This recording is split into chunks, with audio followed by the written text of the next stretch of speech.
যদি কখনো এমন মনে হয় যে রান্না করতে ইচ্ছা করছে না, কিন্তু না খেলেও হবে না, আবার পেটটাও ভরা ভরা লাগছে, তো কিছু তো একটা করতে হবে। তো সেই দিন সকাল হোক, রাত হোক, আর দুপুরই হোক, যে কোনো সময় তো এরকম ভাত করে নেবে। ভাতের মধ্যে আলু সিদ্ধ দিয়ে দেবে আর ডিম সিদ্ধ দিয়ে দেবে। তো তারপরে দেখো আমি কুচিয়ে নিয়েছিলাম পেঁয়াজ, কাঁচা লঙ্কা, টমেটো, আর সেটাকেও একটুখানি ভেজে দিয়ে দিলাম। এইবারে ডিমটাকে ছাড়িয়ে নিয়ে ডিমটাকে আর কাটাকুটির ঝামেলা করলাম না, একবারে কড়াইতেই দিয়ে দিলাম। দিয়ে চামচ দিয়ে বা খুন্তি দিয়ে তোমরা যেটা দিয়ে করো, তো এরকম পিস পিস করে কেটে নেবে। ঠিক আছে?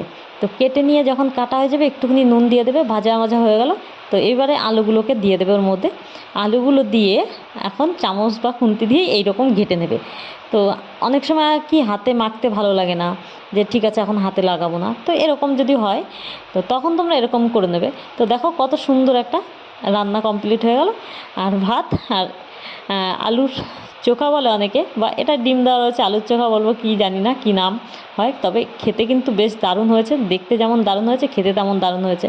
আর যে শুকনো লঙ্কাটা ভেজে দিয়েছিলাম না, ওই শুকনো লঙ্কাটা লাস্টের দিকে দিয়েছি গুঁড়িয়ে, তো তাতে আরও বেশি স্বাদ লেগেছে। তো আমার ভিডিওটা কেমন লাগলো অবশ্যই কমেন্টে জানিও।